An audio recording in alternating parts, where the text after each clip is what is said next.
other local government officials, mga benepisyaryo ng ating housing project sa mga probinsya ng Samar, Biliran at Leyte, mga kapwa kong manggagawa sa pamahalaan, mga minamahal kong kababayan, maupay nga aga hayong nga tanan.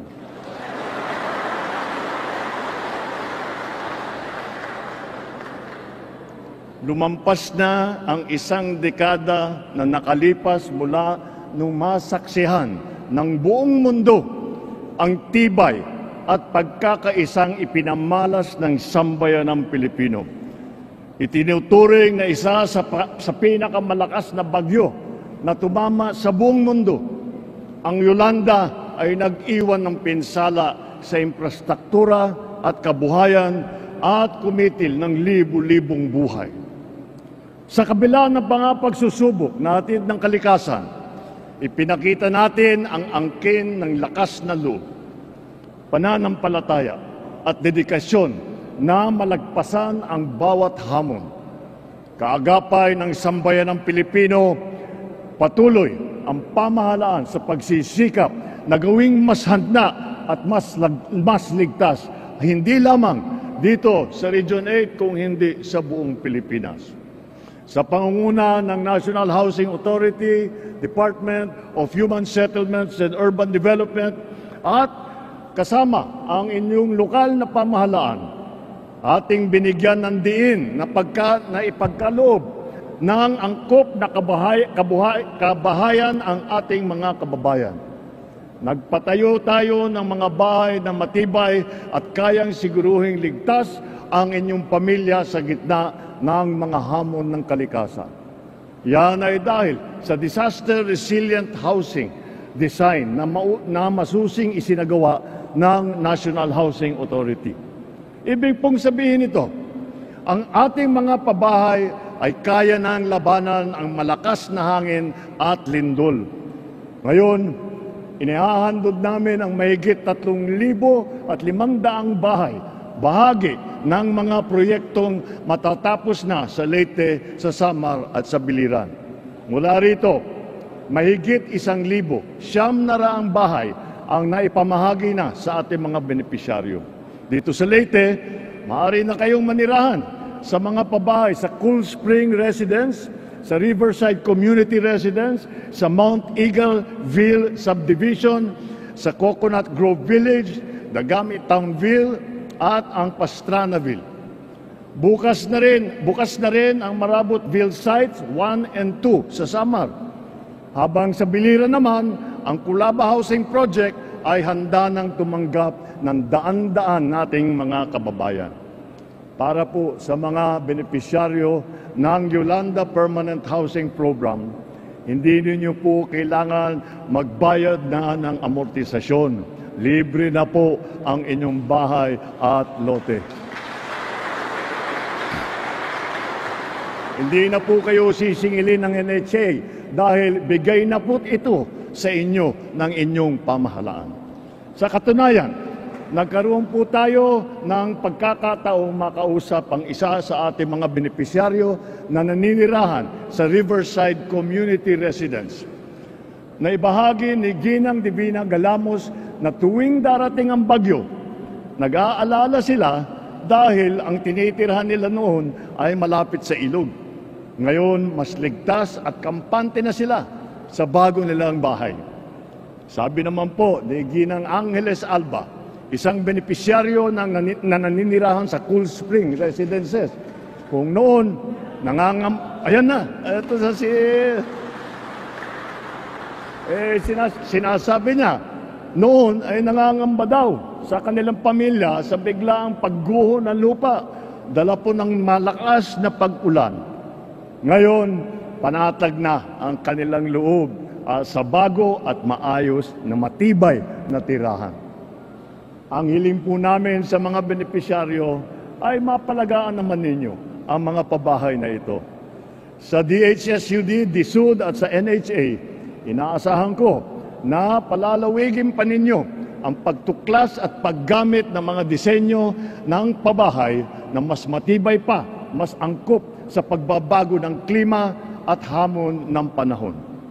Kaugnay dito, tuloy-tuloy ang ating pagsulong ng mga hakbang upang mabawasan ang pinsalang bunsod ng mga kalamidad. Mayroon pong flood mitigation project dito sa Leyte. Ito po yung Leyte Tide Embankment Project na layong mabigyan ng proteksyon laban sa malalakas na alon ang mga komunidad na malapit sa dagat. Lagpas sa kalahati na ang nagawa sa proyektong ito. Hangad ko sana na sa lalong madaling panahon ay matapos na rin ito ng DPWH o Department of Public Works and Highways. Sa buong bansa, ating binibigyang pansin ang pagsisiguro ng lahat ng flood control projects ay tiyakin natin na maayos ang disenyo upang makayanan nito ang dumadalas ng mga pag-ulan at ng pagbaha. Kahapon lamang, kausap namin ang kalihim ng DPWH upang busisiin ang kanilang mga pondo at proyekto. Tiyakin nila na lahat na ito, lalong-lalo na ang mga proyekto na makakatulong sa pagharap ng mga kalamidad ay maisasagawa ng maayos na ayon na plano at takdang oras. Noong nakaraang taon, napabilang ang ating bansa sa Loss and Damage Fund Board. International po ito. Itong Loss and Damage Fund po. Dahil ang sinasabi ng mga developing country ay sinasabi natin sa mga developed country, kaya nagkaroon ng climate change, kaya kami naghihirap, kaya tinatamaan kami ng bagyo na napakalakas, ay dahil sa kanyang industriya na ginawa ninyo sa 200 taon.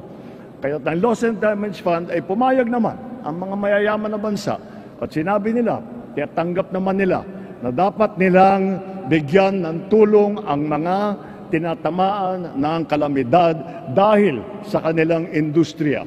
At tayo po ay kasama na ngayon dyan. Hindi lamang tayo kasama dyan sa Loss and Damage Fund Board.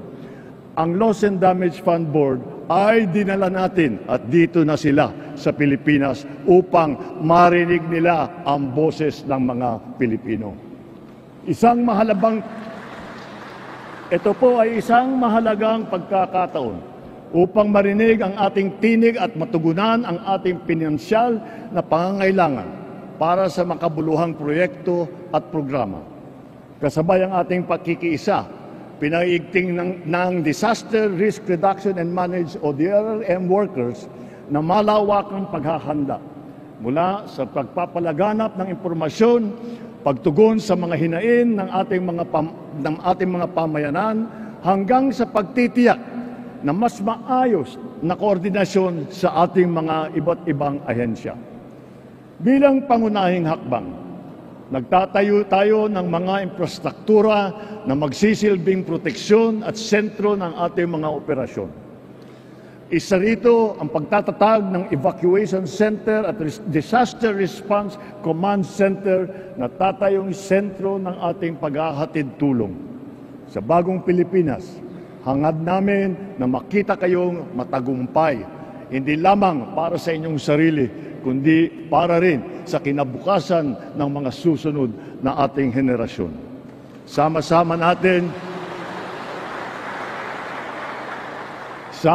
natin pahalagahan ang mga tahanang ito na siyang magsisilbing pundasyon ng mas matatag na pamayanan at mas maaliwalas na kinabukasan. Sa patuloy nating pagtutulungan at pakikipagkapwa, naniniwala ako, makakamit natin ang isang matatag, progresibo at maunlad na bagong Pilipinas. Maraming salamat po. Mabuhay po kayong lahat. Damong salamat. Maraming salamat po, mahal na Pangulo. Sa pagkakataong ito, inaanyayahan po natin ang ating mahal na Pangulo para sa isang group photo kasama ang ating mga benepisyaryo. Hinihiling po natin sa ating mga benepisyaryo at mga bisita na magsitayo at samahan ang ating mahal na Pangulo.